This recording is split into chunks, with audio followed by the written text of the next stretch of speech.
Ready to roll? All right. Welcome to the Jeremy Scott program. I am here with Dylan Gaudet, the owner of the Spicy Boys. This is episode 12. This is the dozen. I'm on the dirty dozen now. Made it to 12. 12. Nice. Here we are. So we went out and had some breakfast at the Red Lantern. We did, yep. In Fredericton. Yep. I asked for medium rare. I got a leather fucking belt. It was nice. Yeah, you can't ask for medium rare at a place like the Red Lantern. Yeah, it feels kind of cocky and disrespectful. Yeah. It's like the guy out back doesn't give a fuck about if you're asking for medium rare or medium well. He's just going to cook it until it's completely dead and has no chance of coming back, and that's what you're going to eat. He's online gambling. He's sitting there making bets. He's like, what the fuck is this He guy was want lining medium up rare? parlays in front of us, which was wild behavior. For sure. So I told you when I was leaving to come here this morning, I didn't have the Bluetooth on in my van. I just jumped in the van, and 98.9 in St. John came on, and they're like not a classic rock, but they play like 80s and 90s music. So I turned on the van, and then immediately the announcer was like, we think you're going to like this. And then Billie Jean starts playing by Michael Jackson. Nothing like feeling like you're a pedophile driving to breakfast. Yeah, no, it just felt like a vibe. I was like, this is a day. I got a roast coming up. I'm doing a podcast with Dylan Gaudet. Just had a vibe. Yeah. Had a vibe. It felt like, you ever play Grand Theft Auto Vice City? Yes. Yeah, the start of the game, that's like the original cut of the game. That's when you get into the car, that's the first song that comes on is Yeah. Billie Jean. We should have killed a hooker after breakfast. There were a lady here. This is supposed to be medium rare. You. Yeah, you fucking get back here and suck my dick. We talked a little bit. You used to do hip hop. Yeah, I used to make rap music for a living. Used to make rap music. How long were you in that? As like an actual professional, probably 3-4 years, but made music. So I started making music in high school and toured in like punk bands. Okay. Yeah, and I grew up with my grandparents, and they obviously loved that I was skipping school and going on tour with bands that made no money and did drugs and got drunk. But we raised them right. yeah, they were very proud. But yeah, I started out playing in punk bands, and then started making rap music probably when I was like early 20s, and most of it was Atlantic Canada, but at the end of it, we started touring a lot more. Did Southern U.S., Midwest U.S., toured as far as like as Western Ontario as you could really get, like doing shows in London and what's that place close to Detroit, Windsor. So I mean, yeah, we did it. We had a good little run, and it was lots of fun.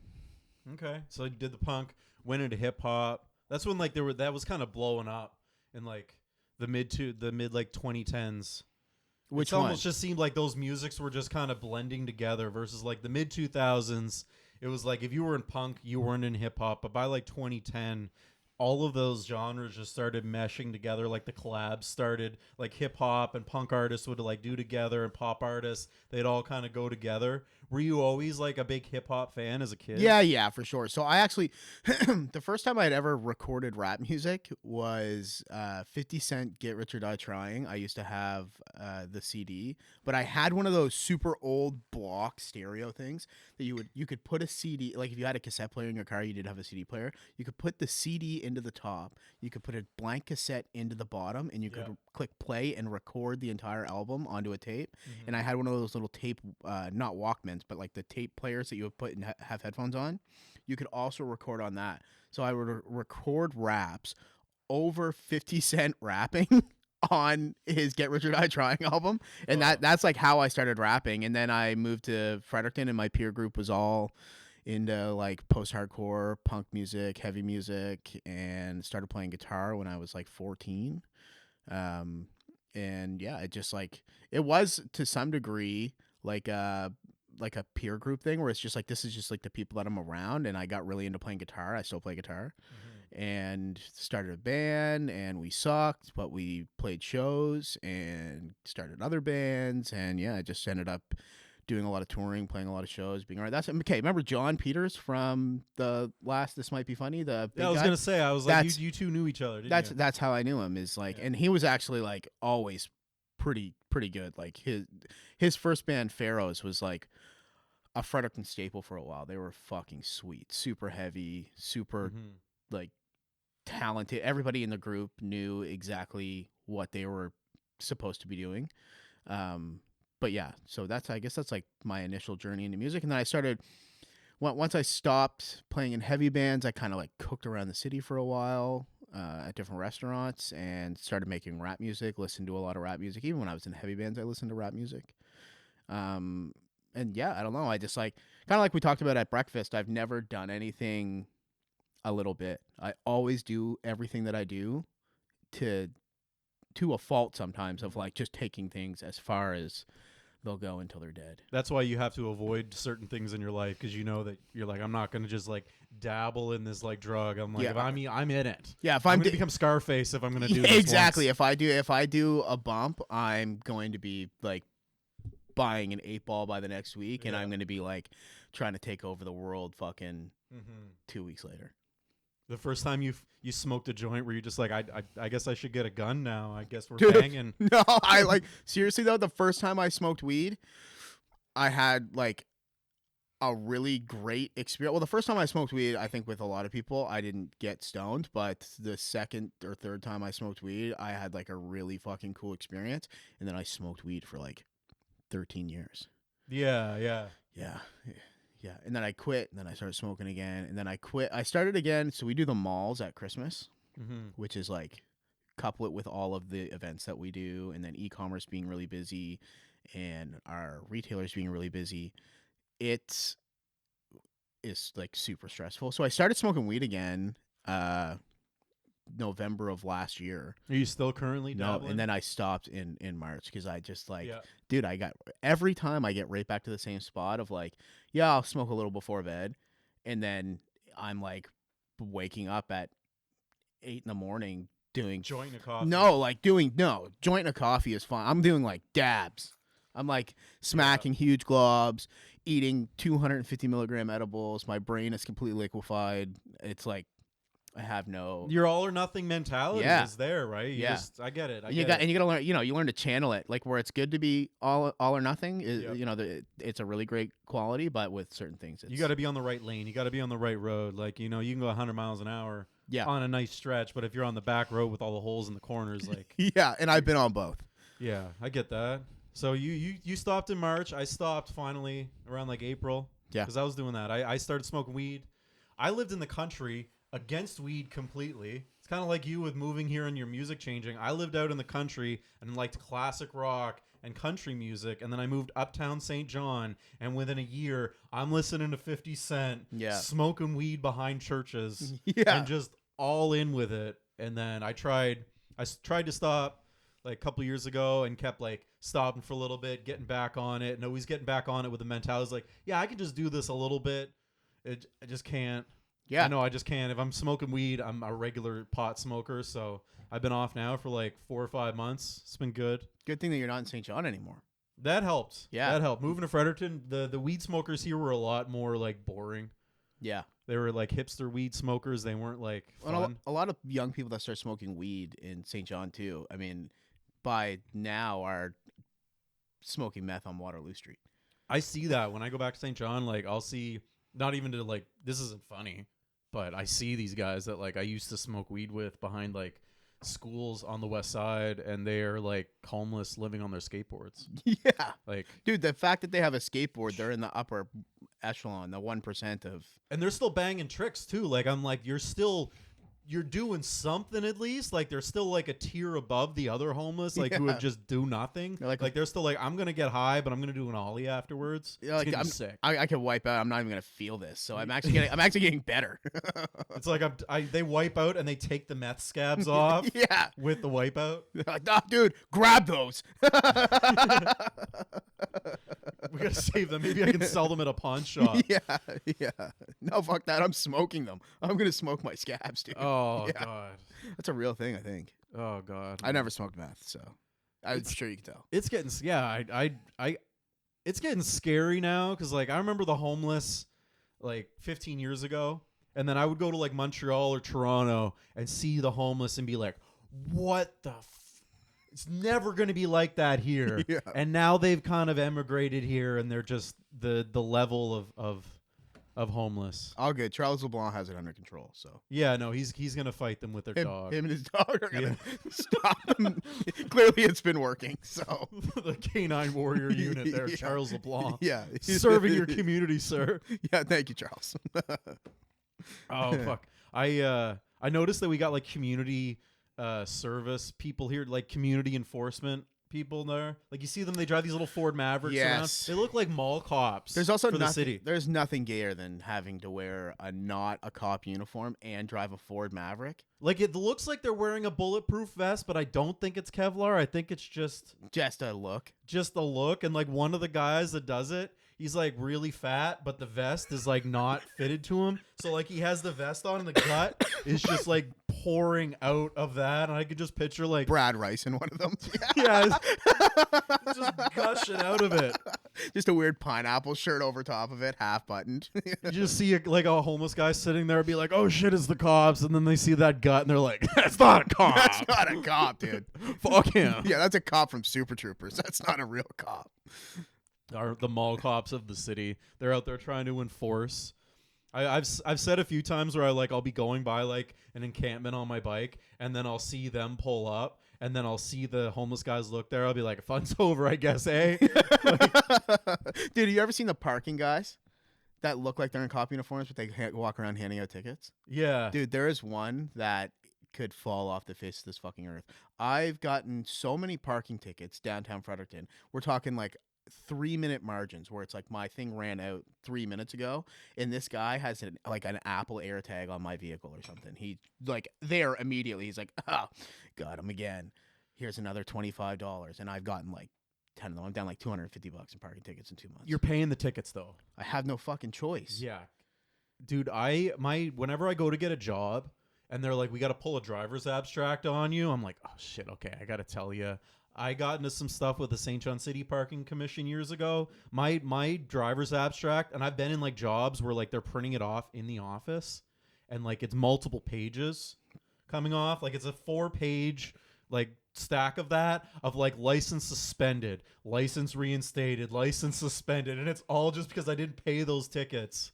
And they would just suspend my driver's license, and then I'd get caught driving without a driver's license. Dude, it's crazy because it's like, how can you? I parked. They fleece you, man. It's so much money. I was parked where I'm allowed to park. I was just there longer than I was supposed to be.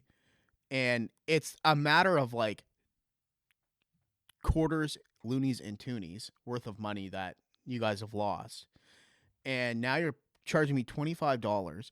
And there's a chance that if I don't pay it on time, which clearly I have a fucking issue with. Yeah.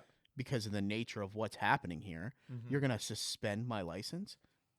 That's wild. I wasn't like driving erratically. They get you because like if you pay it in the first 7 days, it's still way too much money. But then if you don't get that, it like doubles. Yeah, it's 50. And then it doubles again. And then before you know it, like I know what would happen with me with those times is like I might have been able to afford to pay it within the 7 days. But I was smoking weed and being lazy, and then I'd miss that mark, and then I'm like, oh, I don't even have $50. I can't pay this, and then it would go to 14 days, and then it's like, well, why would I even bother? Yeah, 100%. They knew me by a first name basis at the little office in the city hall in St. John. That like sucks. I'd walk in and be like, "What's going on, Jeremy?" You're like, you know why I'm fucking here, dude, and I don't want to be here, and Hopefully I don't get my license back. Yeah. I got nailed one time pretty bad. So my license was suspended from the unpaid parking tickets. I just bought a Jeep, and the car that I had broke. So then I took the plates off my broken car and put it onto the Jeep that I hadn't actually changed into my name yet, that didn't have insurance. And I'm going to pick up a friend. And it's literally, I'm going to make money to pay these tickets off. Yeah. We're going to pick up some scrap metal and go up to Best Metals here in Fredericton. Yeah. And I'm going across the Harbor Bridge, and the lights go up, and I looked at my friend who didn't know any of this. Didn't know about my license. Didn't know the Jeep wasn't registered. Like, I got some news to break. I looked at him. I was like, I don't think we're going to Fredericton, buddy. Don't think that's happening. Yeah. Helps when your sister knows someone on the police force. Did they impound the Jeep? So I had a German Shepherd with me. They Pretended you were blind. You're like, this is my service dog. They were like, okay, we need to tow this vehicle off of here. They weren't going to impound it, but they were like, we need to tow this vehicle because they stopped me just off the Harbor Bridge. So if they'd stopped me on any other place, I could have like pulled it into a parking lot and been like, okay, I'm going to get it towed somewhere else. But they were like, well, it has to be towed. So I was like, okay, I know a garage that does work for me. Never went and got work there ever. And got them to, got it towed to that garage. And then that night I got a friend to drop me off there and then I drove it back home. Nice. But yeah, no, they suspended my license. And then I had to do this thing with my car insurance for like a year or 2 years where I had to go to Service New Brunswick and get it's like a special thing you get on your driver's license where if you don't have insurance, they'll suspend your driver's license.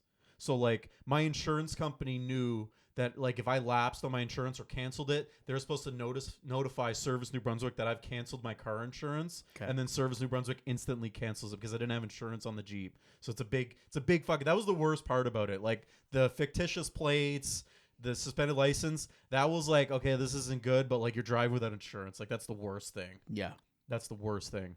So yeah, because that affects other people, right? That affects other people. It's you not get in an responsible. accident, they're like, don't smoke weed and drive your vehicles uninsured. Yeah, just make sure you have insurance. I was having fun though. Yeah, I was having fun. Dude, it is what it is. I see like people that like do really good things, and I'm like happy for them. I'm like, that's good. And then I'm like happy that I do good things now. But then there's like that little part of me that's like, I remember when I was doing some bad things and it was fun. It was way more fun. Like life gets boring. Like now, no wonder like I have to play Grand Theft Auto just to get a little bit of a, oh, this is exciting. Yeah. Trust me. I can relate to degeneracy. Degeneracy is way more fun, dude. It is. And like, I when think you're young, I think even as you get older, there has to be something in your life that like strokes that little nerve ending, that like a little bit of degeneracy, a little bit of like, I shouldn't be doing this, but I love fucking doing this, so I'm gonna do it, and I'm not gonna like myself that much after I do it, but while I'm doing it, I'm gonna feel like the fucking man. I had a guy that cut me off in traffic a while back. He flipped me off, made a whole thing. I'm outing myself here. It is what it is. If you find me, go fuck yourself, man, because you knew what you were doing. You like cut me off and then started brake checking me and giving me the middle finger. And I'm like, fuck this guy. Anyways, like an hour later, I saw him at a gas station. I'm not outing the guy. Like there's not enough evidence here to do anything about this, so fuck it. Anyways, he's at a gas station. His windows are all down, and I couldn't resist. I threw a Polar Pop into his fucking car. Gangster. I just threw a Polar Pop into his car, and then as I'm driving away, I'm like, oh, that felt good. I'm alive. Yeah. I have life in me again. Yeah. That little French military guy is never gonna find you, I don't think. No. And you got one on him. I got one on him, and it was like a Nestea, right? So it's not like it was like Coca-Cola. That won't matter. It was still sticky. It was like he got it. There's ice everywhere and sticky stuff. I like that your logic is it wasn't carbonated sticky stuff. It was just like sticky, sugar-ridden sticky Nestea. For all I know, the guy's like Toyota Corolla was probably just a mess. Yeah. I threw that in there, and then he had to take a rag and wipe it, and now his whole car is clean. He goes and picks up his girlfriend after that, and she's like, oh, sweetie, you cleaned the car. And he's just like, yeah. He's like, yeah, shut up, you fucking bitch. I cleaned my car. It's better now. Yeah. That's hilarious. Part of it was like, I don't think maybe he doesn't know that it was me, so it's like not completely gratifying, but it helped me through the day. He knows it was you. It got me through the day. You're the only guy that he fucking caused a scene with on the highway, probably. Feels good though. It feels good to have those little moments in life every once in a while. If you don't, that's why guys turn to like coke and hookers. It's because they don't like take out their road rage every once in a while on somebody. Or yeah, so they do blow and pay for sex. Yeah. Well, they get because it's not that they're like, I want to do blow and pay for sex. Some of them are, but I think some of them it's just guys that they just have no excitement, at all in their life, and that's just the outlet. I feel like it's cheaper to just throw a fucking Nestea in somebody's window. Yeah, it's a budget. It was $1.50 maybe. Yeah, and I feel like you live longer doing it probably. Yeah, no, I did. It extended my life a little bit. I grew a few more hairs back. My hairline came back a little bit that I day. thought it was looking fuller today. Yeah, it's coming back a bit. Like people sell hair treatments. It's like, no, just go and throw pops in people's windows. Yeah, you start a campaign for that. Fredericton, I've noticed, like St. John wasn't like that. Moncton was never like that. But when I moved to Fredericton, it's still like that. It's still like that with the douche and the Corolla. The people here, the road rage and the fact that they'll just flip you off. It seems like to be a Fredericton thing. It's like, I think it's because it's like a super liberal city, so they really don't get it anywhere else. You know what I mean? They don't get to, like, in their head, they're like, oh, combat sports, like, oh, you want to go punch people? That's fucking pathetic and violent. And oh, you do drugs, like, that's sad, and like we should help you.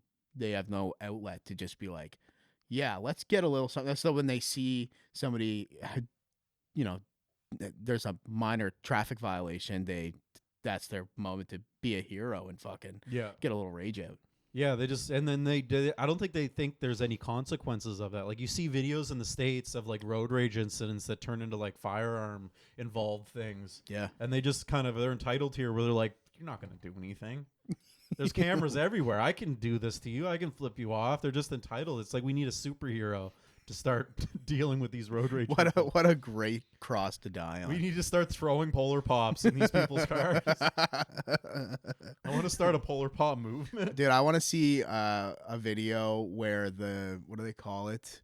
The amendment checkers. Do you know what that is? Like when the guys are like filming the police outside of the precinct and they're like, they say they're doing is like standing up for their rights. They can film wherever they want, and then the cops come out and they're like, you can't film here. They're like, well, if you look at the law, this is a public spot and I can film there. We should throw a fucking Nestea in the face of the guy that's filming.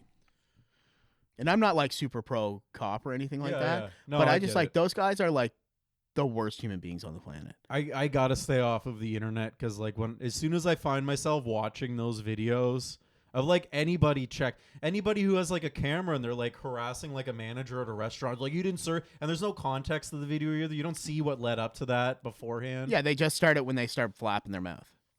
Yeah, there should be a feature on your phone that like knows that you're not taking like family photos or like a genuine picture, and you're just being a shit disturber, and the phone just comes up and you're like, this isn't cool, man. This is fucked. You like stop doing this, please. Get a life. Have you tried online gambling? Yeah.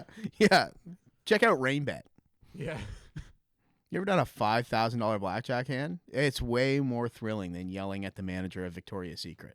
Oh man, I see where gambling can just be a problem. I did it once at the New Brunswick, the Moncton one. I went there the first night and I was up a couple grand. And then the next night, everybody was like, "What are we gonna do?" And I'm like, "Let's go back to the casino. I just won $1,000 last night." You're like, "I gotta clock in. I'm going to work." And I lost it all. And then that was I retired from gambling that night. But I see people like there's guys I'll do comedy shows with that are like bankrupt, losing their homes, their wives have left them, and we're sitting out back at a comedy show and they're swiping on the slots on their phone. I'm like, you don't give up. You know, yeah, which I respect.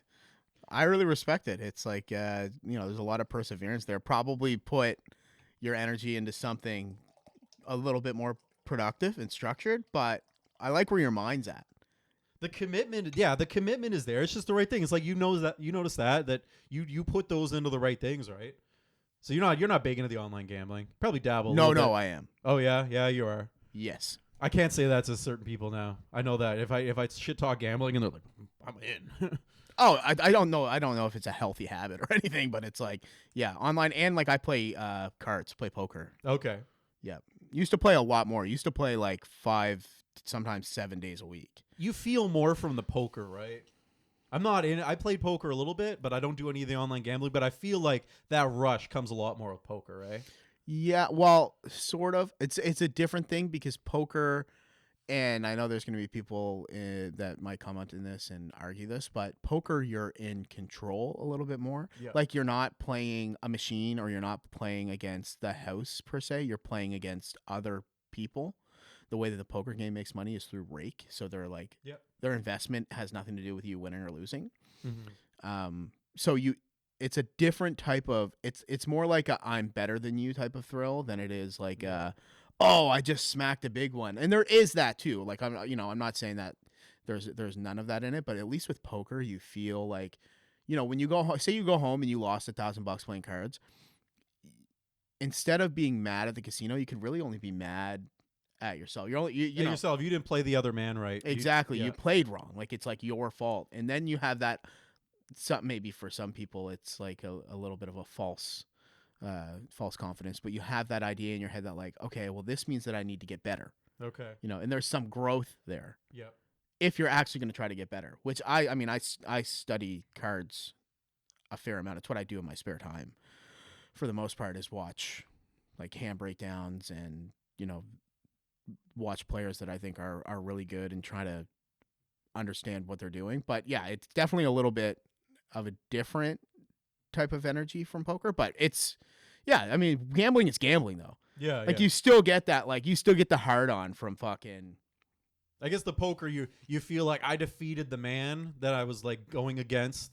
There's like, it feels like kind of like just anything, any kind of sports. Exactly. Like I was better. I brought my game that day. Versus the online gambling, you're just like, okay, I guess I beat the universe today. Or you're like, this is fucking rigged. I'm going to send an email to somebody who is going to laugh at me because they know that this is a slot machine. Okay, bring me into the logic of the online gambler mindset. I told you when we were at breakfast, you asked me because I told you about how like I haven't used the wallet for a while. Yes. Lost a little bit of cash a couple weeks ago. Wasn't great. Yeah. And you're like, do you keep your cards on the phone? I'm like, nah, I don't trust technology to that point. I don't want my banking on my phone to like tap for things like that. Mm-hmm. How do people get around doing the online gambling and trust this digital thing? Like if I play a video game, I know the computer can just turn up the AI and beat me. Yeah. Like the computer can make an undefeatable scenario. Like there used to be arcade games in like the 80s and 90s that were famously like the last level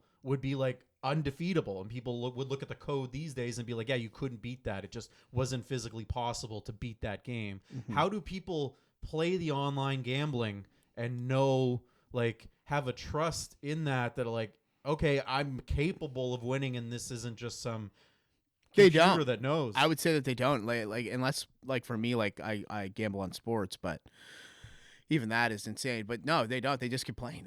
They just get upset. They just, you know what I mean? That's why it's like different than poker, because you lose. Say you're playing blackjack online, like there's no real decks in there. It's just the computer. So, yeah, the computer can just decide, be like, well, this is what you need, and we obviously don't want to lose money, so bloop, oh, shit, you only got a 2, buddy. Yeah, dude, you're up a bunch of money, you smack a 20 on your biggest bet, and then the dealer flips blackjack, and you're like, there's no fucking way that this is actually happening. I don't, you feel like completely helpless, but also for most people, you just try to run it back up and keep playing, and that's why RainBet is able to sponsor guys like Kaner and just funnel them a bunch of money. And even when you start to leave the app, does like some girl with like big tits come up and be like, you're not quitting now, big daddy, are you? Come on, one more bet, one more. Yeah, you lose it all. I don't know if they're that predatory yet, but I'm sure at some point when people give up and they're like, no, we're all of us are leaving, they're gonna be like, no, wait, there's tits.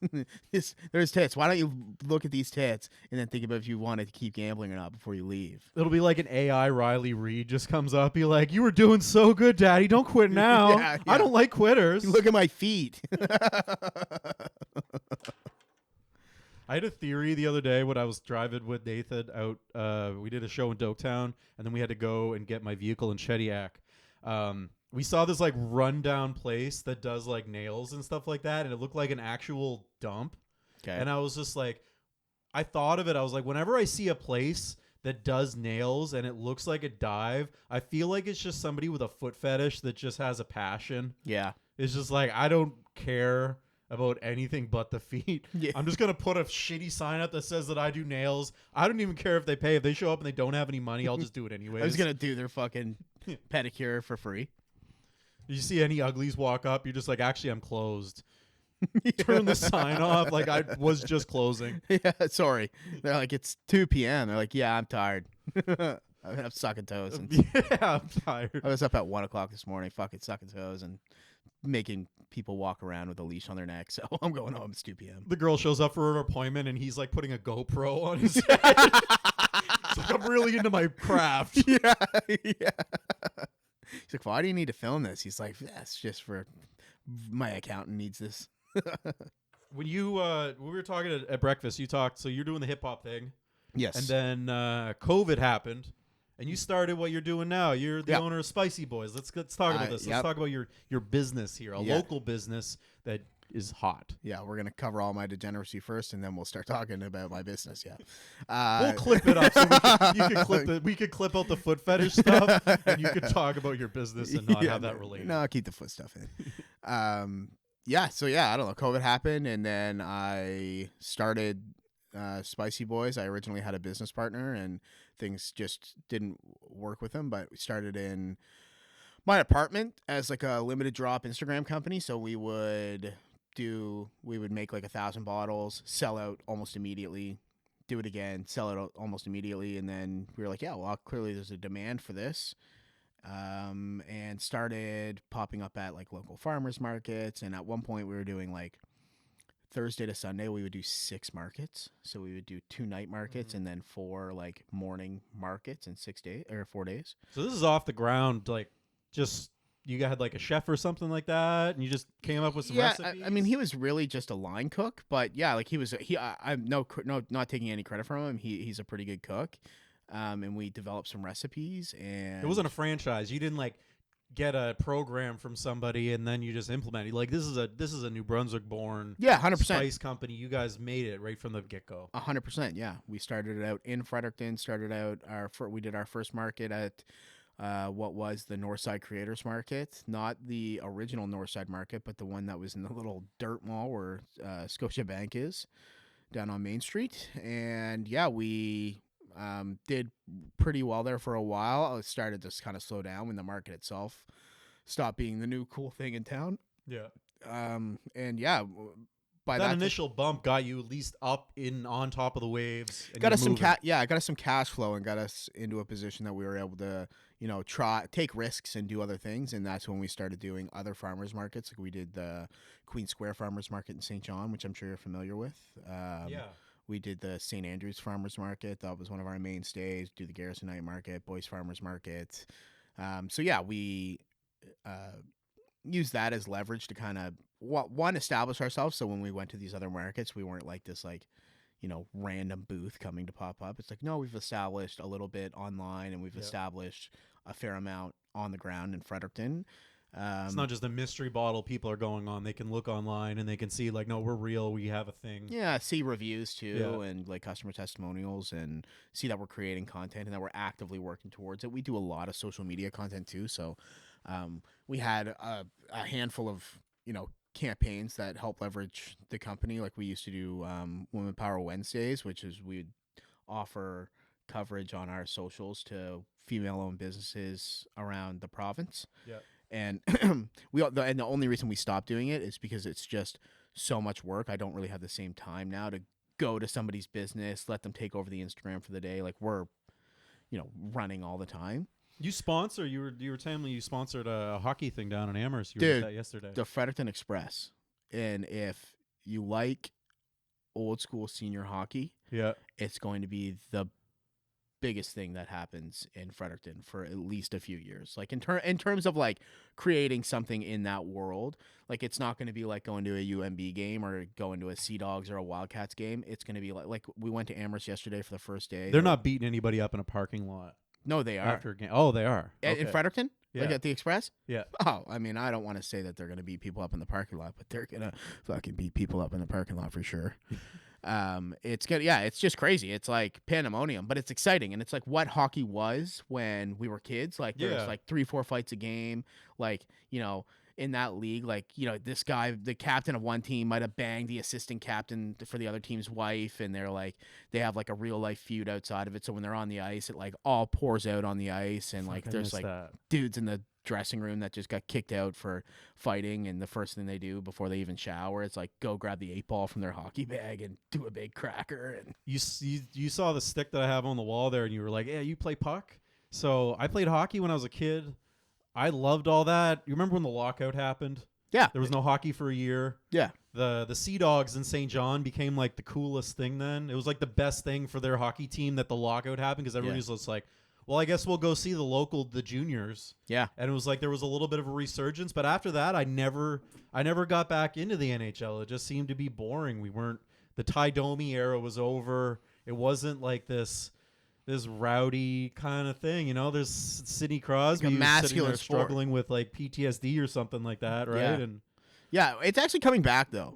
Like, hockey's coming back. Give like- me some. Get me back into hockey. Yeah. I want to be a sports well, fan again. yeah, well, just like so. First off, the Leafs are good. Like they haven't won a cup, but they're actually good again.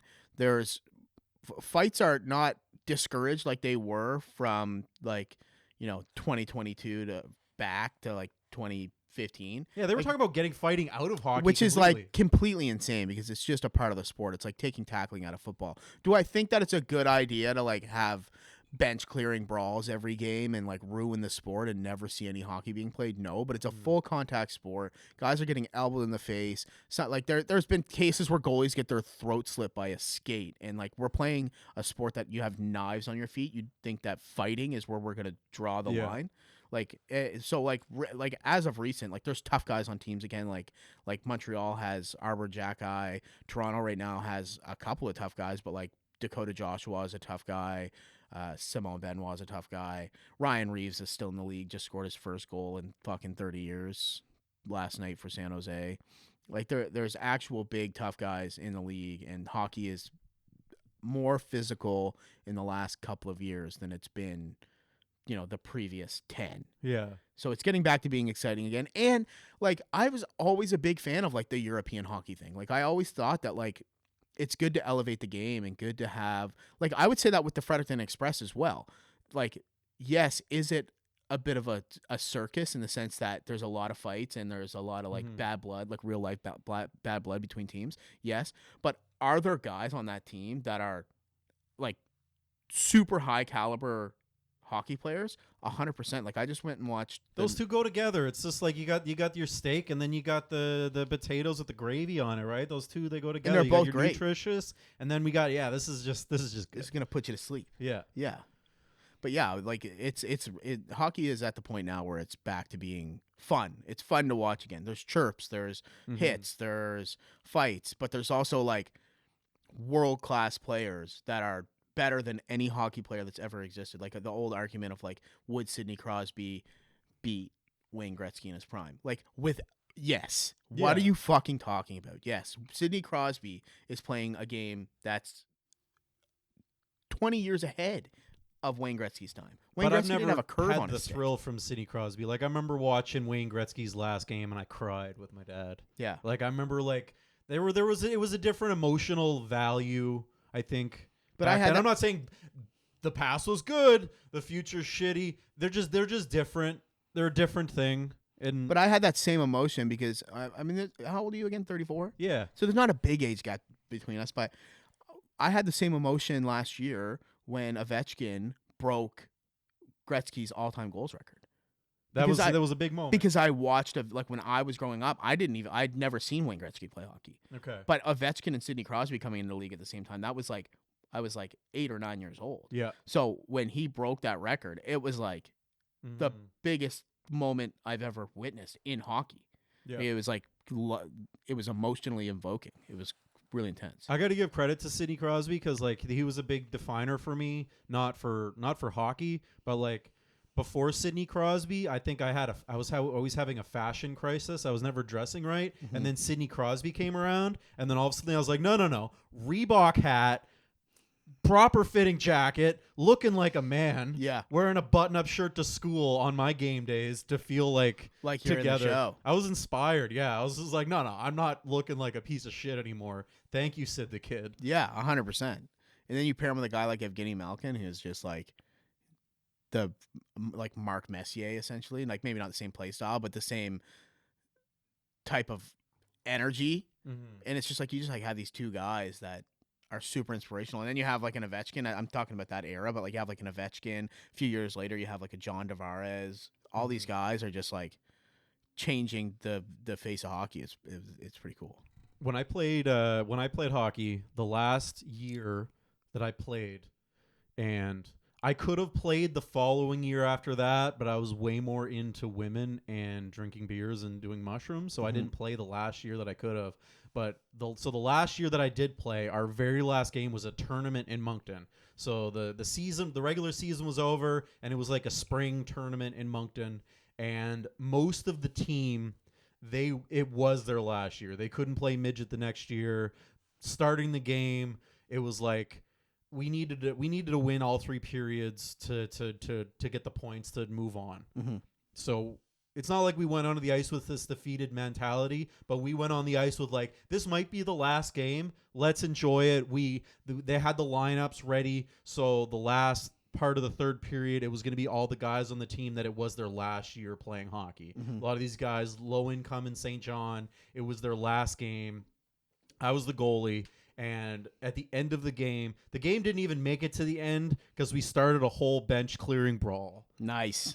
Like the whole game was just shit. Like, because the other team was just these entitled rich kids. And if you grew up in St. John and played on a hockey team, anytime you played against Rossay or any of these Rossay, rich Netherwood? communities, yeah, just the Rossay KV league. There's just a bunch of rich kids on there, Yeah. and we're there with like our rented gear, and they're there with like their brand new Synergy sticks and just being like.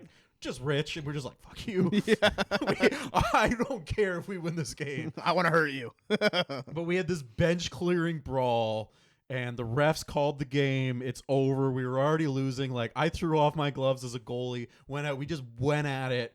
And I remember being in the dressing room afterwards, and the coach came in, and he was almost going to have like this talk of like, a disciplinary talk, and then he came in and just saw the smiles on everybody's faces. Yeah. Of like, they just had like the most hockey experience they were gonna have Ever. Like, the refs had no control over the situation. It was just like the points where the refs are just like, okay, I'll try to break you guys up, but obviously the rest of you are all fighting. Yeah. And I remember being in that locker room, and it was like the greatest kind of like hockey moment where I look around and I was just like, okay, this isn't a Disney story at all. This isn't like, oh, we pulled together and won the game. It's like, no, we were actually just degenerates and did the worst thing that we could have in that game, but we're happy. That's important. But you know what? That's kind of like, and not to like stop being funny for a sec, but that's like kind of getting back to like what hockey is even about, is like a group of guys playing a game together that A, everybody has each other's backs, and B, at the end of it, you had fun. Like, Yeah. it was fun. Yeah. And nobody really actually gets hurt. Like, I mean, I'm sure there's probably unicorn incidents where there's accidents that happen and things go bad, but like, that's with anything. That sense of camaraderie that it builds, and Oh my God. and the team building, and kind of like we were talking about earlier, like with your kiddo, and like talking about me and my fiance trying to have a kid, like organized sports is, to me, instrumental in the success of a kid's social life. Yeah. Like, it's how you 100%. create friends, and it's how you learn like a certain level of perseverance, and it's also how you build like lifelong friendships. Like, when you're going through something intense with somebody, Yeah. you build a different bond, even if you guys don't necessarily like each other that much. Like, Mhm. you earn a certain level of respect for the people that you're there with. I would get that, like, as a goalie. I was always like the loser on the team. Like, I was a dork. I loved Star Trek. I was just a nerd, and I didn't fit in with a lot of the guys on my team. But moments would happen in games where like someone would come into my net and fucking like hit me, and then I'd fall down, and then all the guys on my team that like would bully me ruthlessly would just come and lay the Now guy they're out, standing up for you. get themselves ejected from the game and suspended for several games. They're like, this is our beating the victim. shit out- Yeah, this is our victim. And then I get up and be like, okay, you guys, you don't like me, but you got my back. Like, and like, there were times that would happen with me. Like, I was the worst goalie for that, because I always had that to prove to my teammates. Be like, I'll stand up for you. I would throw my gloves out. I could hear my coach be like, Jeremy, get back in the net. And I'd be like running out to get into a fight to like show the guys, be like, no, I'll fight with you. Yeah. I will fight with you on this ice. Dude, what a beautiful We will die together. This is a beautiful story, dude. Like, this is like, this should be on a hockey commercial somewhere. That's what hockey builds, dude. It's like Reebok. We will die together on this We will ice die together for here. midget house hockey. Yeah. Yeah, just some fat kid in a rec league. I remember how many parents in the hockey community, you know, they were set on their kids being in like AA, And then I could see like certain dads at the start of the year would be almost disappointed their kid ended up being on the house team. And then halfway through the year would just be like, no, this is the greatest thing ever. There's no pressure. The kids are just having fun. You know, and when we have our victories, they mean like so much more because we weren't even expected to win. Yeah. Like as a goalie, when I make a big save and people were like, what? The house goalie made a save? Dude, and you go away to a tournament for the dads. They go away to a tournament, and they're not like all holed up in like room 106 with fucking whiteboards like running through plays like, oh, this is where we made a mistake today. They're like, we're getting fucking pissed drunk, and our wives are going to stay in one room, and the kids are going to stay in another room playing mini sticks, and we're going to talk about how much we hate both of them, but then tomorrow we're going to go have a blast at the rink. Fuck, the amount of times I'd be in the locker room, and it would be like, the discussions between the kids, like I look at it now, my son, I'm glad he doesn't have this moment that I did, but I remember being like 10 and 11 years old, and we're sitting in a locker room being like, yeah, your dad was fucked last night. Yeah. How did he even get back to the room? And he's like, he drove. How did he drive us here in a snowstorm? Yeah. He was loaded. He was completely destroyed. But we got here. Yeah, we got here to the game. We're a part of this. You know, and we'll die together on the ice. Dad's going to die of alcohol poisoning. I'm going to die by hitting this guy with a blocker. Yeah. Yeah. A lot of those kids are in jail now, too, probably. You know what I mean? House league players. Yeah.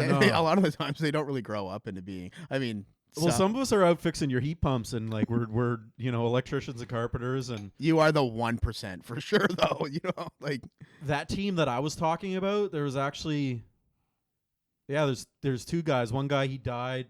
He died in a car accident, but like it was like known that like he actually overdosed, and it wasn't the car accident that killed him. And then another guy overdosed as well too. There's a lot of them that went to jail. It was, you know, symptom of playing or being low income and just playing house hockey. Yeah. The hockey was the greatest thing about their lives. Like it's probably what kept them together. It's kept them together, and then I think that when the hockey ended, that was like. Because the hockey was the thing that kind of checked everybody, you know what I mean? Like we would all, like if you show, like especially like those last couple of years in midget, like people are starting to drink and do drugs and stuff like that, and it was just like you don't get high and come to the game, man. Yeah, it's his house, but we want to win. Yeah, 100%. And then once that was gone, there was like kind of nothing there. I remember after I stopped playing hockey, there was a bit of a moment there as a man that I didn't have that organization, and I know that the structure and the camaraderie. I know this isn't funny to get into, but I know that I really feel like hockey really shouldn't end for a lot of those guys at 16. You really should. It's almost like minor hockey should go to being like when you're 20 or 21 years old. Like junior. Yeah.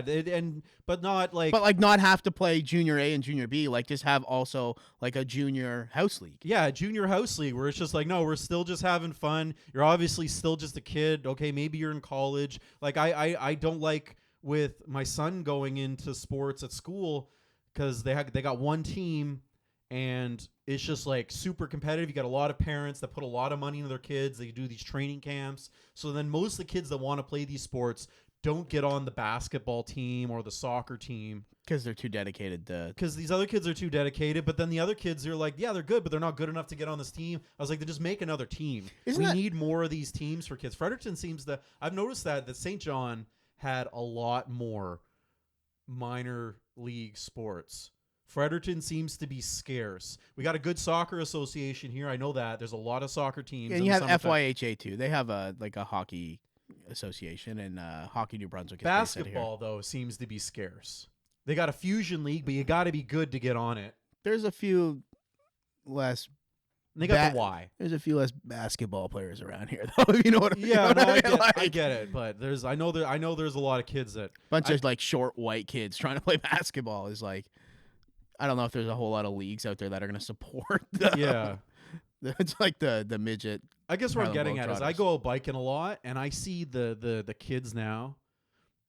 I said it on my podcast, though. Maybe I didn't. I'm thinking I did, but maybe I didn't. So like a month and a half ago, I was biking on the walking trail and this fucking like 13-year-old, 12, I don't know, he had a helmet on, but he was on an e-bike. Like not like a dorky e-bike, but like one of those like souped up e-bikes. And he was coming towards me. So I'm going on the trail down by the St. Mary's and he's coming this way. And then he swerves and kicks me on the bike. He's a little dumb shit. So I'm on a normal bike. Shout out to that kid, dude. That's fucking funny. Fucking kicks me. I chased him for like 30 minutes. But he was stupid. So he had all the power in the world, but he kept thinking like, I'm just going to go straight and go around this block, and then I would cut across the block. So I would see him going, and I could see it on his face through the helmet that he's like, oh shit, he's catching me. And then he'd go, and I kept following him for like 30 minutes, and my mentality was like, your battery's going to die soon, buddy. Yeah. I'm going to get you. I got goalie legs, and I'm going to catch you. Yeah. And I just spent the whole day like reminiscing about this kid where I'm just like, God, you were a little shit. Like, what possessed you to do this, you piece of shit? You need to be in sports or something. You're gonna get your head kicked in. He's like, I am in sports. I'm on this bike kicking old guys off of theirs. This is a sport to me, dude. It's a league. Yeah. I'm probably on this kid's TikTok, like this fucking creep. And he started like yelling at me, like there was people that were walking by. He's like, "Stop following me, you pedo!" And I looked right at the people. I was just like, I ain't no pedo. Dude, him calling you a pedophile is no fucking, not even close to being it's the funniest part of that story. Stop following me, you fucking pedophile. He just kicked you off your bike. I was like, you're not playing this card, fella. Yeah. He screams at you, look at the parents, you're like, I'm gonna fuck this kid.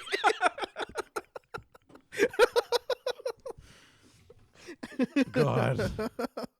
The worst part is he like had a bike and a helmet that like a bunch of kids wear. So like there'll be times that I'll be out in public and I'll see a kid. I'm like, I think that was you, but I don't know that it's you enough for me to go up and put a knife through your battery. Yeah. If I was still smoking weed, though, I might have done it, and then realize like, oh, you're not that kid. You just trashed your bike. You just turned into the Charles LeBlanc of kids on bikes. So now every kid on a bike is a bad person, just like every homeless person downtown is a meth head. Just full vendetta against children on bikes. You start like the mad of children on bikes. You're like dads against kids on bikes. Oh, just burning bikes to the ground. Yeah, just a bunch of kids. Just this one kid that kicked me, and maybe he actually mistaken me for a guy that tried to fuck him up, so that he's like, I'm gonna kick that guy. It's you and 3 drunk dudes outside of George Street Middle School with signs like, get these kids off bikes. But he needs to be in sports. That's, I guess, where I was going with that. Is like, yeah, we need more sports. Yeah.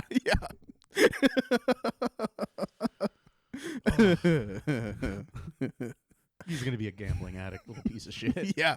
Probably gonna have 30,000 followers on TikTok soon. Yeah, definitely. I think more. Now Canada's got more now. It's fucking. All he does is gamble and throw milk jugs at the Walmarts. I remember when it was like proposed to have him come on. This might be funny, and like We should still do that. I think we should. But there was like part of me was just like, seems like a good idea, and then the other part of it was like, this seems like a good way to lose my show. Yeah, for sure. Yeah, or to have your entire audience turn into like 18-year-old kids. Yeah, just Jersey. That's why I keep calling him Jersey Shore. I'm just like, we're gonna start something that's gonna become out of me and Brad's hands. We're not gonna have any control over it. You were at the first Spicy Santa, right? With that kid where Michelle had to go, like she went and fucking shoved her crotch in his face. No, I did the second one, but I know of that. I know of that bit that you would just that. fill your room with that kid, basically. He was a guy in a wheelchair, right? No, that was the one that you were at. That was the one that I was at. Dude. The guy that was loud the whole time. Yeah, but that guy was insane. Like he was like, okay, when you go into the warehouse, there's like a pad that you have to get onto to get in, and he's in this electric wheelchair, and people are like, yeah, we're gonna help you get in. And he's like, no chance, just second, kicks it down into third gear and just launches himself into the barber shop. I'm like, what? Like, traction control off. Yeah. He like somehow pops the front wheels and just guns it through the door. Like, dude, you could have just taken the help. There was this guy when I was in high school that you would like go around Uptown St. John. He had this like power wheelchair and a flag, and he just hated kids. We'd be in the mall and like you'd give him all the room in the world, and he'd still swerve and run over your foot. Fuck you. Yeah. This old brick. Like power chairs need to be regulated. Yeah, you should have to have a course. Yeah, they should qualify your like. Be like, what upsets you? And if you list more than 20 things, you don't get a power chair. Yeah, you have to. You're back to the old school wheeling yourself around. I hate it when I see people that I care about and they're on the wheelie chairs.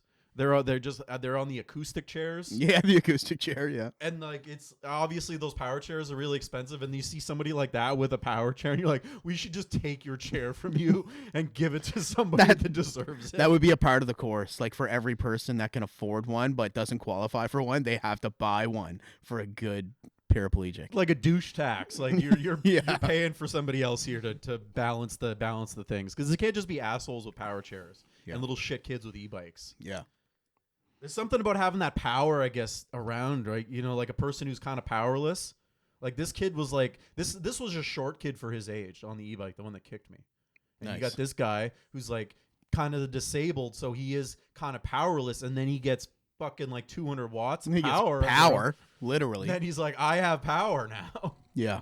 A little Hitler stash going. He's like, yeah, I'm gonna rip up mats at comedy shows and talk the entire time. Yeah, my kids don't come and see me. Somebody has to pay for this. It was like the politest people on that show, with the exception of one guy that was on there. Yeah, no, I didn't even rip on him at all. After the fact, we're all talking. Was like, yeah, we should have just ripped on the disabled guy. Yeah, yeah. Remember, I called him Timmy from South Park. Yeah. Timmy, but you have empathy for Timmy. Timmy did good. Timmy cared. Timmy had a heart. This guy wasn't Timmy at all. No, for sure. He was a whole other beast. And like that drives me insane. I won't say that I'm totally against like some sort of back and forth with audience at comedy shows, but the guys that come in and try to be the comedian, and try to take over the comedy show and start doing their own like riffing and bits from the second row in a wheelchair, it's like, dude, go to the loud girlfriend that shows up. I've seen it with comedians where they get a new girlfriend and the girlfriend is with the comedian before the show, and they feel like they're a part of it. Mm-hmm. And then you're just sitting there being like, oh, this is like my friend's new girlfriend. I can't tell her to shut her mouth, but she needs to shut up at this point, because she keeps chiming in. It's one, maybe 5 or 6 of these, like, and it's not a show anymore. It's not a show anymore. And I get with people, like at my point, I've only been in it for like 3 years. I don't want the crowd to turn on me. I've seen people like Darren Frost handle that amazingly, where like someone is being really rude at a show and he just lights them a new one and the crowd loves it, but he's experienced in doing that. And like, but you can, I always see it on like a comedian's face when they're up there, and I can tell that they're like doing their best to not roast this person, because they're like, they could. Yeah. But they're like, this can go bad really fast, and I'll just let people think this person's rude, and I'll just keep doing my set, because if I rip on them and then I lose the crowd, that person won.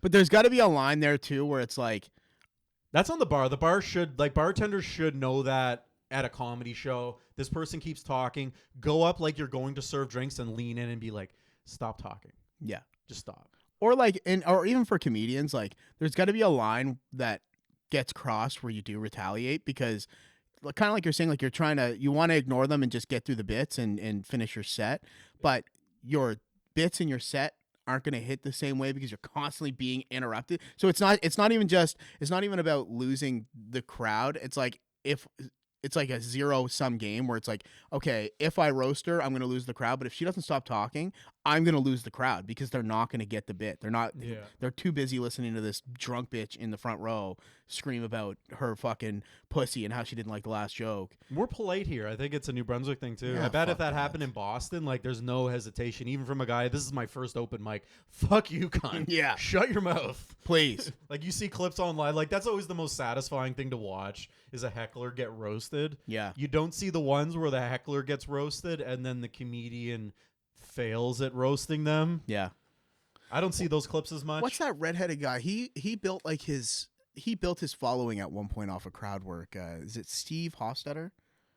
A lot of comedians do that because they don't want to throw their material away on shows. So that's why, like, it's kind of perceived to be that. So then new people come into the scene, and you'll see that when you go to an open mic show where the guy will get up there and be like, all right, I guess I'm going to do some crowd work. They think that that's what comedy is, because they've saw it online, when they're not seeing, like, no, it's just because those people are like, I can't throw away my special by posting my materials. I'll just do this crowd work stuff. And Yeah. Matt Rife, I think that he was the one that made that established. He It's made it we like just do crowd work. That's what we do. But that, yeah, for sure. But his crowd work is like a little different. It's gotten a little better over, I would say, the last year. But and initially it was just 40-year-old women who thought he was like extremely attractive. He was exploiting that. Where like you get a guy who's not attractive at all, it just doesn't land the same. Doesn't work the same. The girl's just sitting there like, don't talk to me. Yeah. I didn't even want to be here. Yeah.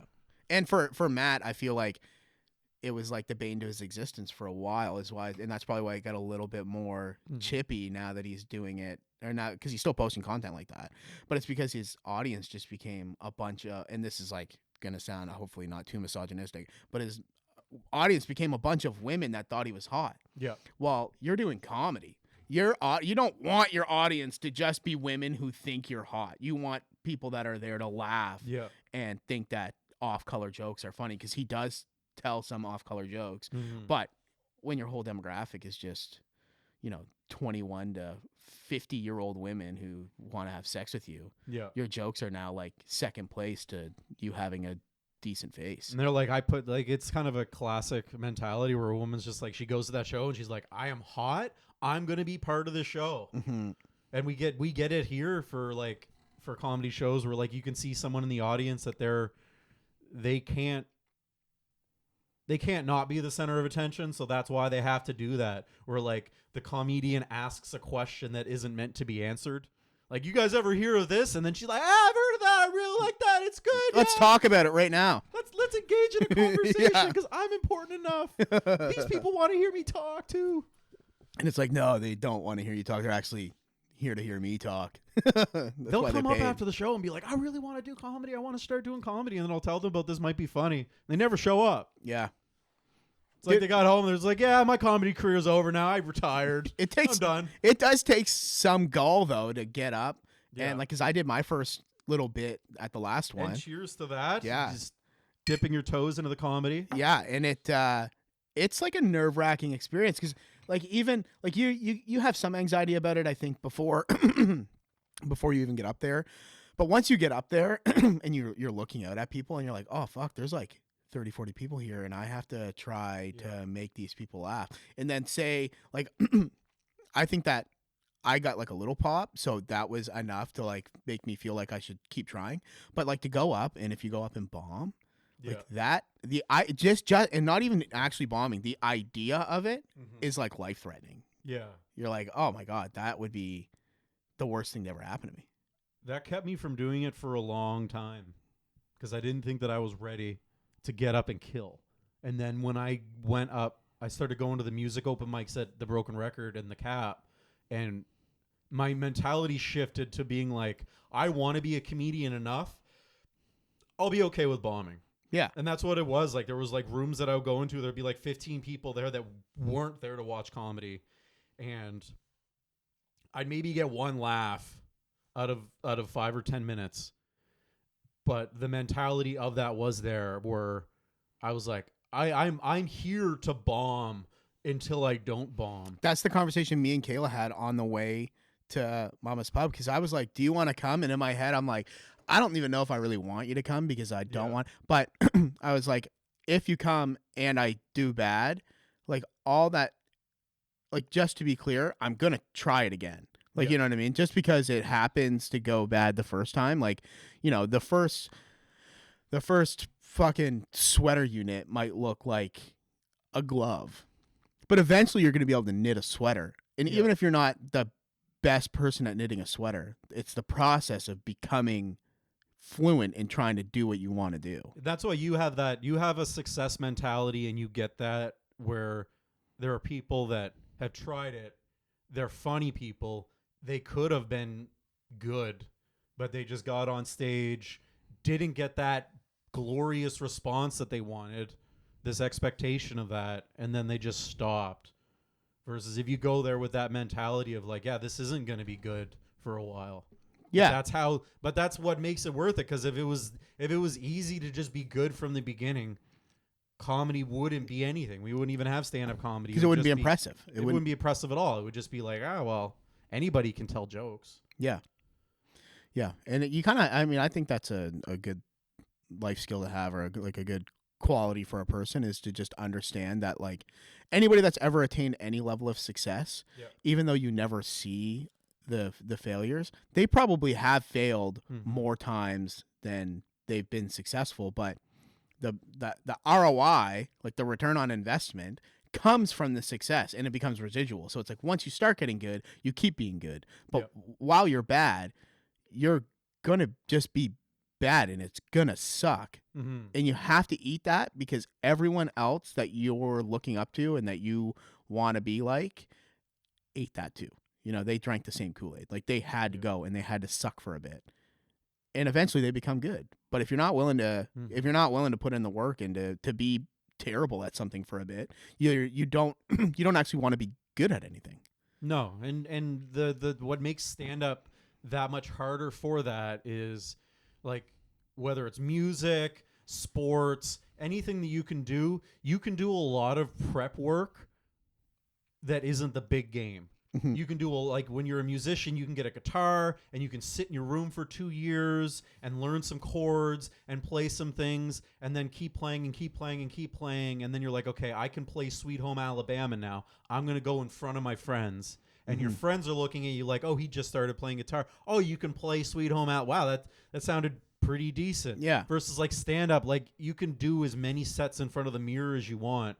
It's not going to change. You're not cutting your teeth in front of the mirror. You're not cutting your teeth in front of the mirror. You have to go in front of that crowd, and you have to not do well, and then go back again and learn from those things and keep doing it over and over and over again to make that happen. And comedy is one of the few art forms that relies almost solely on energy reciprocation. Yes. Like, if the crowd isn't receiving what you're doing and there's no gratification shown back to you, it deteriorates you. Where, like, for a musician, you can go up, and even if the crowd doesn't get up and dance, you can kind of do a self-evaluation that, like, you know, we at least played well. Like, you know if your band's in time, if somebody, if the drummer messed up a drum fill, like when it's good, when it's bad. But with comedy, there are some jokes that are really funny that just don't land in, right? I mean, we talked about that with you earlier. Like, there are jokes that are actually just genuinely funny. Yeah. They have, like, good premise, solid setup, punchline, but if you're in the wrong room, it just doesn't land. It's the room, it's the atmosphere. I did a show in Doketown the other night, and I kind of knew that going there, that I was like, okay, I'm doing a show at the Doketown Legion. It's a Legion. And when I walked in the room, it was a bunch of 60 to 70-year-olds. There were a few people that were younger, but the majority of people were in their 60s and 70s, eating like a chicken dinner, being quiet, being respectful. It looked like an after the church dinner. Yeah. And then I walked in. It probably was.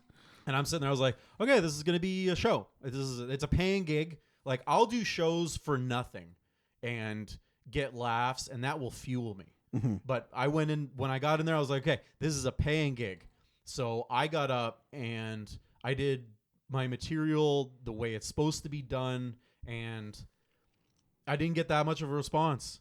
It was a lot of silence. There was like isolated laughs for some bits. I have a bit about walking clinics. That popped really good. I knew it was going to pop in that community. Yeah. It should have been my closer, but I had that like in the middle of my set. That one got a really good response. I assumed my drinking and driving material was going to do great in Doketown. You would think. But it was like 16, 7-year-olds that are like, they just took my license from me. I don't want to hear this. I don't drink at all. Yeah. But after the show, I went off. I talked to Nathan, who did the show with me, and I was like, man, what did I do? And he's just like, it's just that kind of a room. They just weren't really appreciative of it. People weren't paying attention. They were talking. It wasn't a comedy show. It was a gig. It was like any comedian that ever talks about doing corporate gigs. Yeah. The people weren't there for that. So, but I carried myself through it. I'm proud of myself that I didn't waver. Like, if I videotaped the show and then I put a laugh track behind it, you'd be like, that was dope. Yeah. That was a great show. So that comes with time, because I know a year and a half ago, halfway through that set, I would have like caved and like started holding the microphone with two hands and be like, oh, you guys don't think I'm that funny, do you? I guess I'm just trying here. I'm just trying to be funny, okay? But I just hammered through it, and it wasn't like fueling. Like, I came home that night being like, okay, I got money in my pocket. I don't care if I go back to Doketown again. Yeah.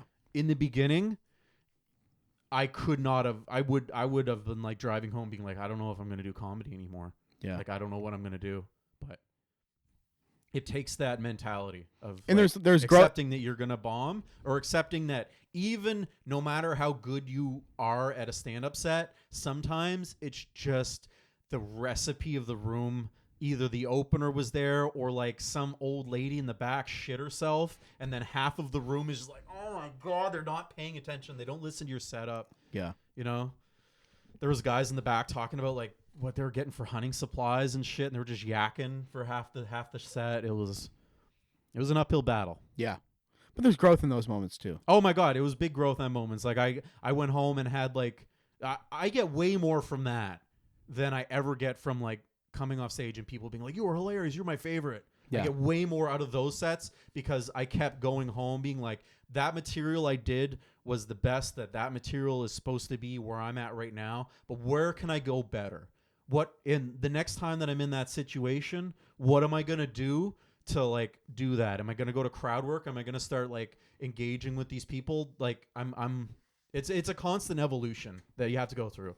And nobody's going to be an instant success with comedy. And honestly, that like this, it's actually there's a really similar culture in poker, that the way that you get better at playing cards is being in different spots. Yeah. You know, you have to put yourself in situations, and maybe you're going to make the right decision and you learn the lesson right there in real time and get rewarded for it, i.e.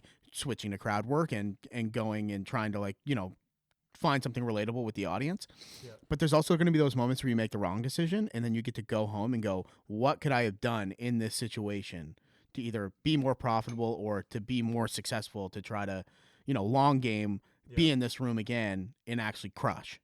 If you're playing poker and you're always playing around like country folk who like wear their heart on their sleeves and you can see everything, and then you get in a room with a bunch of Japanese guys that have no emotion, that don't show anything, and your whole game was based off of that, you then have to reinvent yourself with your card. You're in a totally different room. Yeah, and you have but when you master them and you go back to those country guys and you're like, oh, this is easy. You're telling me everything that you're doing with your game. I know it. Yeah, 100%. Yeah, it's very linear in that way, I guess. So we're doing another This Might Be Funny at the end of the month. It's going to be a Halloween special. Hoping you're going to be there. Yeah, definitely. Hope you come up and do more sets. Yeah. You did a great set. You came out of the bat swinging. Yeah. Coming out with like some Israel-Palestine topics. It was good. You had some depth to it. You were not what I expected you to do. Yeah. What did you expect? I won't be offended by anything. I expected like kind of like darts and hockey talk and like and then as soon as I heard Israel Palestine, I was like, well, here we go. Depth. Yeah. We got stuff going on. Yeah. I thought the Hiroshima joke at the end was funny. Yeah. No, you had depth. I like that. I like an intellectual comparison to things. Yeah, but then also trying to like, and I think my intention with it was that like on TikTok and social media right now, all my social media is Benjamin Netanyahu, Donald Trump, RFK, Russia versus Ukraine. Mm-hmm. It's a lot of stuff like that, and when you consume, and I feel like other people's feeds are the same. Yeah. So when you consume so much of that, you I felt like it was to my advantage and also to other people's advantage to try to take something that's probably wearing on people and at least find a way to make it a little less, to be able to kind of laugh at it, like not, because none of it's funny. Yeah. Really, like it's really not funny. Like, you know, the world is in a really interesting place right now, and maybe not for the best, but to just try to find a way to make something that's wearing on people, at least give them a perspective when they go home and they see that video again, to be like, oh yeah, like this is fucked, but imagine. That's the real essence of like a good comedian is to, it's easy to make like, oh, I got this dating story that's just funny just on its own, but to take like a serious topic, have a little bit of a nuance take on it, and then have like a comparing that, you know what I mean? Like comparing genocide to like, you know, your first lay. Yeah. And then having those things come together and it makes sense. And making people, that's therapy for me, man. Yeah, That's me too. therapy for me.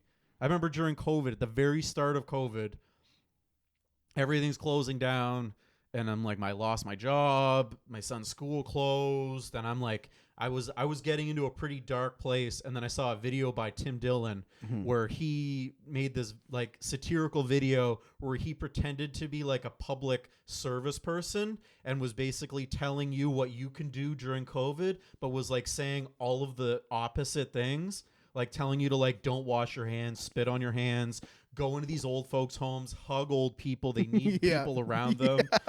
And like I remember sitting on the toilet 20 minutes before being like drinking Baileys and coffee, which was basically like this much Baileys and this much coffee. Yeah. And then I'm sitting on the toilet laughing at the situation. Yeah, which probably had something to do with the Baileys in your coffee too. a little bit You're of like, the Baileys and the bong. You're like drunk taking a shit and you're like, man, this fat gay guy's really funny, dude. But to laugh at the real bad things is so much more valuable and sits with somebody so much more than just because the bad things throwaway thing. The bad things are always gonna be bad. Yeah. And we're gonna be bombarded with them for the rest of our lives. Like, and it like social media doesn't help it, but the world's just always been like that. Like before social media, we had the news and people were really invested in the news. Yeah. And you just digest all of this negative bullshit all the time.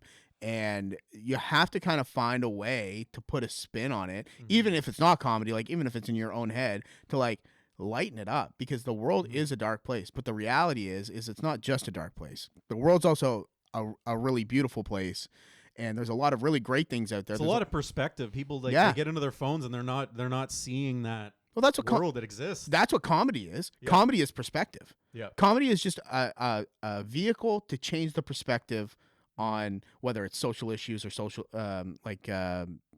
current world events, whatever. It's just a way to kind of change your perspective on things and make it a little bit more lighthearted. And for me, and I'm sure for you too, anybody that really enjoys comedy, it's sort of a way to just deal with the world a little bit different. You're like, oh yeah, like it's serious, but it's not so serious that I have to let it affect my everyday life. Like I don't have to have an attitude with my wife because RFK says that Tylenol causes autism. Yeah, yeah. And I feel terrible for people that do that when I go to a show and like there'll be people in the audience. Like I remember when the first couple times that I went to the Cap and like I could hear, because I was just like very much an outsider there. I would show up to these shows with like a shirt and tie on, and then there's like these hipsters sitting in there. So I'm like in my own little bubble. Nobody's sitting with me. Nobody's talking to me. And like, I can hear the conversations with people where they're like, how you doing? They're like, I guess I'm doing okay the way the world is. And they're like, I'm sitting there. I was like, why are you letting all of that affect you right now? What is that doing to this room right now? Like why did you come here? With friends that want you to be here and you give a shit about something Trump tweeted last week? Yeah. And like, I get that there are certain things that get said or that happen in the world that do resonate with people and it affects them, but like what are you doing at the bar right now then? Like if you really feel that deeply about it, like why aren't you out fighting it? Yeah, why are you doing something about it? Or I'm not saying even let it go.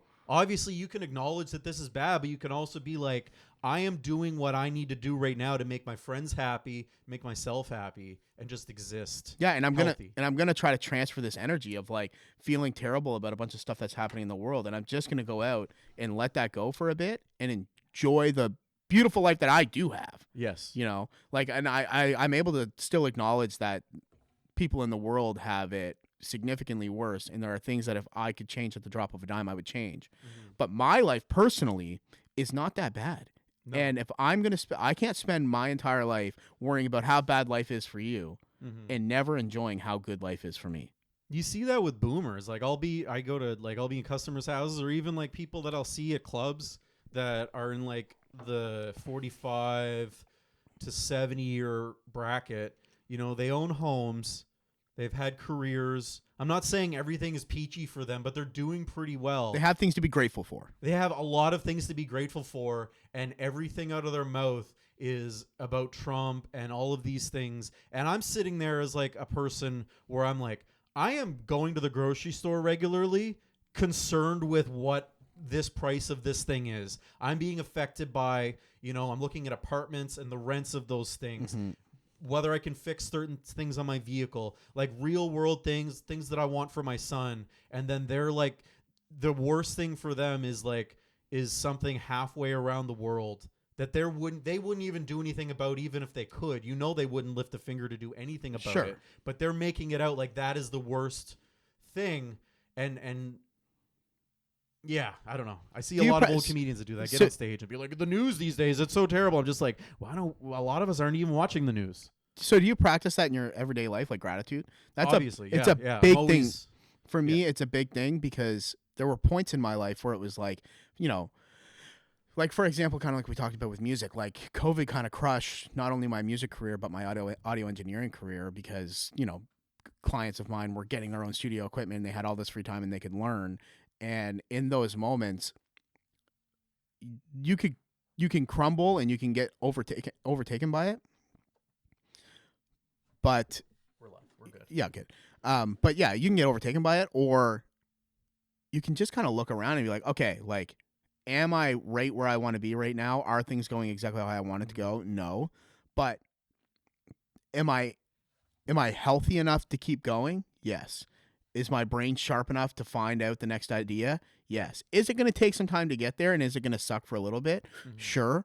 But we're all in this position where we're like one great idea away from finding either financial freedom or finding just a better spot overall to be in. And I think that kind of like what we talked about earlier, again, like falling in love with the journey is kind of where you not just cut your teeth, but kind of where you cut your teeth as like a human being too, where you find like, oh, when things are going bad, I mean, they're going to go good again. Yes. And I have proof of it in my life now that I've adopted this mindset that I will get there at some point. And then I just, instead of focusing on how bad things are at the time, I focus on how lucky I am that I get to go and try again and get to go through that experience and get to where I'm going. And if I don't get to exactly where I think I'm going, I'm still going to get somewhere and I'm going to be taking the steps forward. Be grateful for the bad things that have happened to you to give you that skin that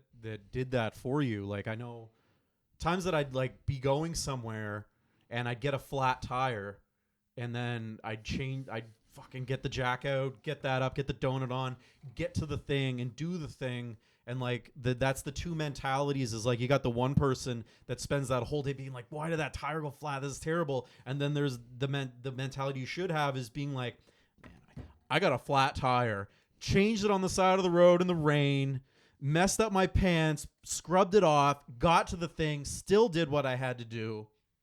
And I'm here for this.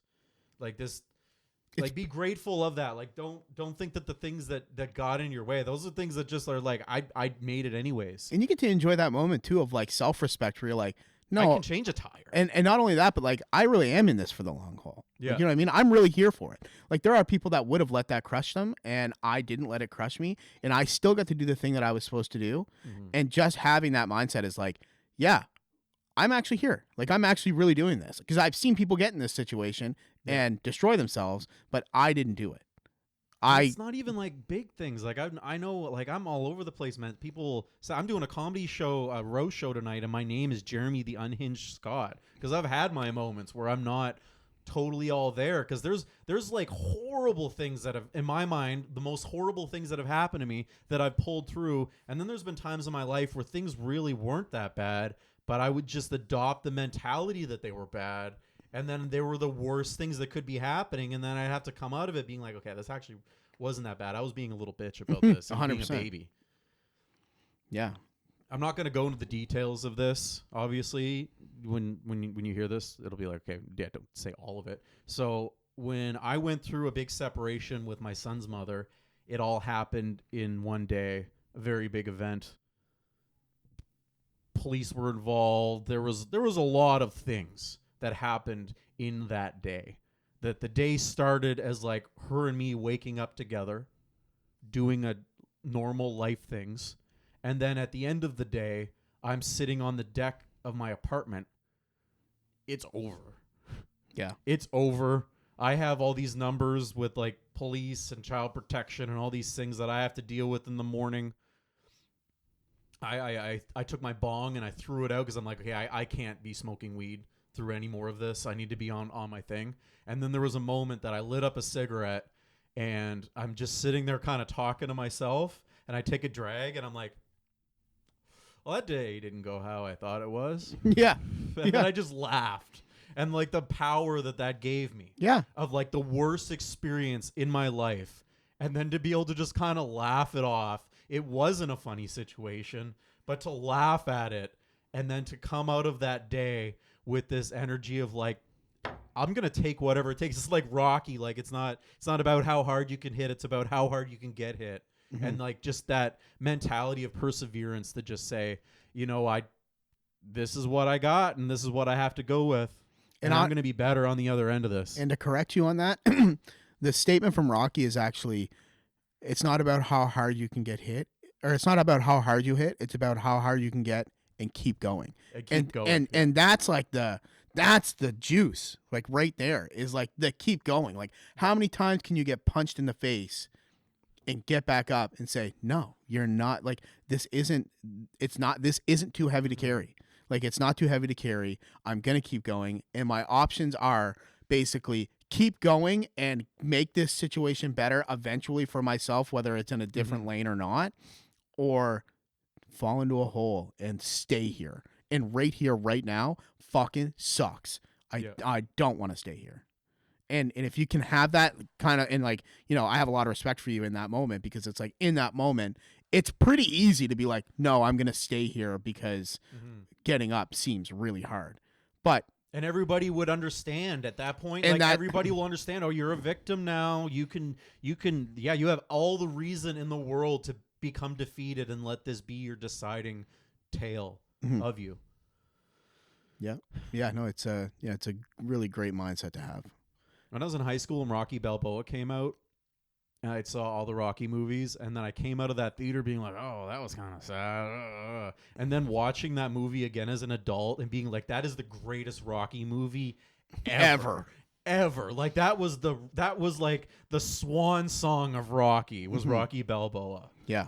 Of him telling his kid, be like, you just got to take it.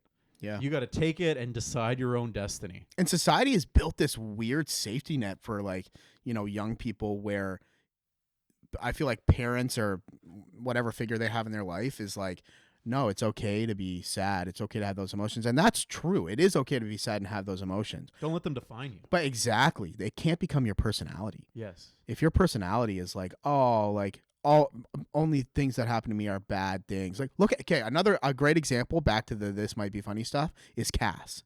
Yes. I don't know if you know much about Cass's story, but, and this might not be 100% true, but I remember her telling me, because I met Cass at the Northside Creators Market, but I think she had gotten a car accident or something, or had a stroke. And before that, she was like super active, had a super active social life. And look at her now. Like, you know, is she necessarily where she thought life would take her? Guaranteed not. No. But is she out at Mama's Pub on a Tuesday night trying stand-up comedy and trying to just, like, you know, find things in life that make her joy, like, or that bring her joy?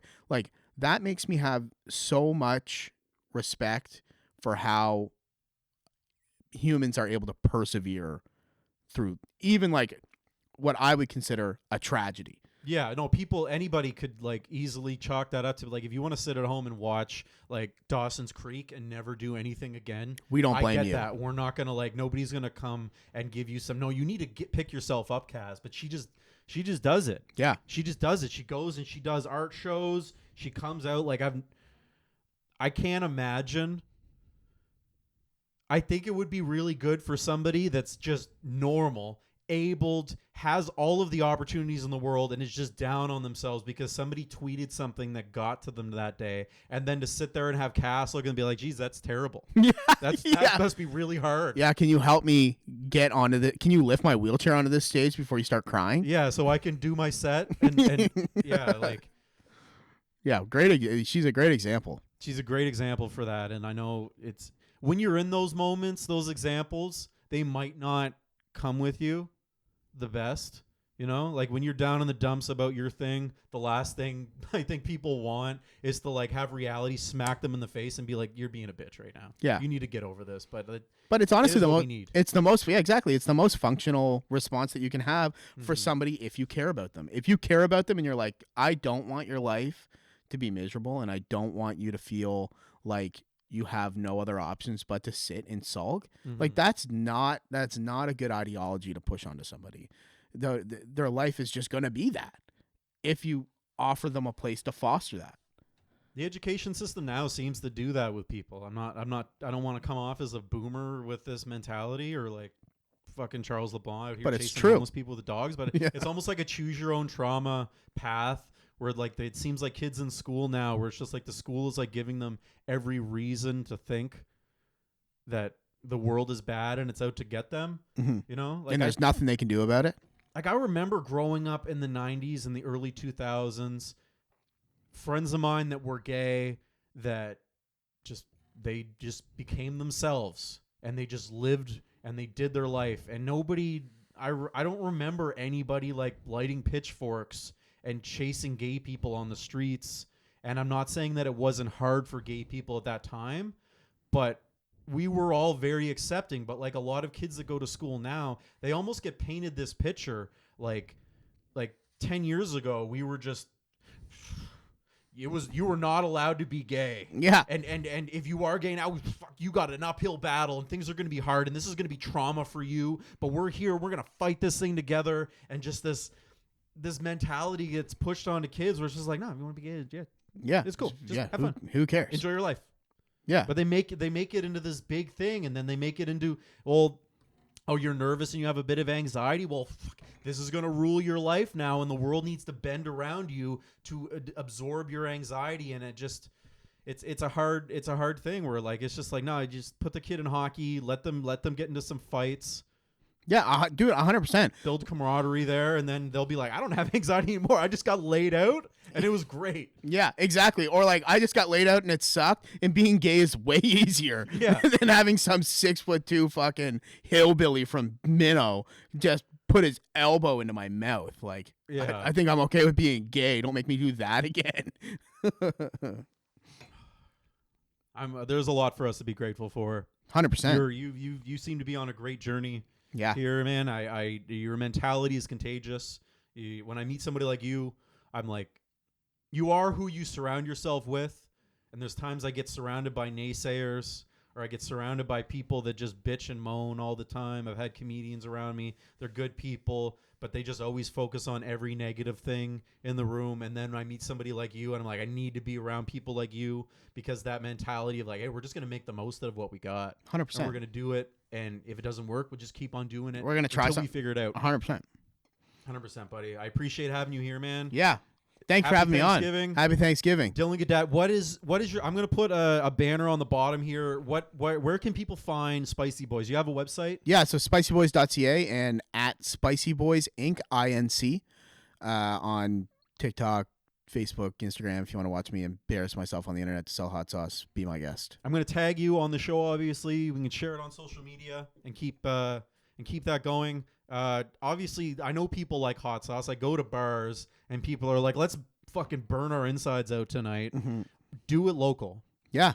Dude, buy Spicy Boys. Wherever you're at, if there's no retailer, reach out to me and we'll find somewhere to shove it on a shelf for you. And if there is a retailer, go out and support your local retailers. I mean, a lot of the businesses that support us are mom and pop shops. We do have some corporate stuff, but like, you know, it's a community that's helped build this, and yeah, I'm really grateful for it. So maybe it's a little too early to announce this.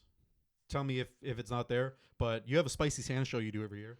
Yeah. We brought it up earlier. Yeah, What's the details for this year? Do you know what we're doing yet? So December 12th, we're doing a 7 p.m. and a 9 p.m. show. You'll be able to find, if you follow us on social media from this, you'll be able to find it on our social medias. We'll be promoting it. We have Jeremy. We have Brad Rice. My buddy John Pickett from Halifax is coming up to do the show this year. Vicky Lukes hosts it. We just confirmed Boston is going to be on the show. Big up and comer here now. Yeah, people love Boston. I love Boston. I think he's super funny. Boston the comedian, not the band. Yeah, or the city. Which we wouldn't be able to accommodate even if they did come.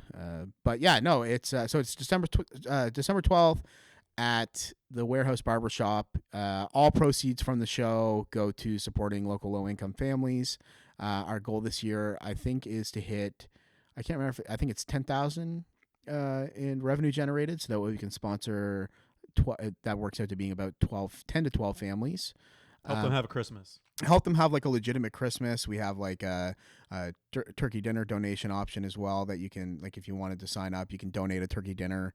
But really, it's just about generating revenue to support people that are in need, or people that have like went through, a situation that's put them in a financial crisis, and they've got like 2-3 kids, and now they're not able to provide either anything, or they're like providing the very bare minimums for their kids. Like, we want to bring a little bit of excitement back to Christmas for those families. So it's a good cause. Support. Check out the links below. Keep watching, like and subscribe, share this podcast. We're very low on the views, but this is a local guy, local company, and this is a local podcast. We're in New Brunswick, and we're here to stay. Have a good day. love you Cheers, guys. Peace.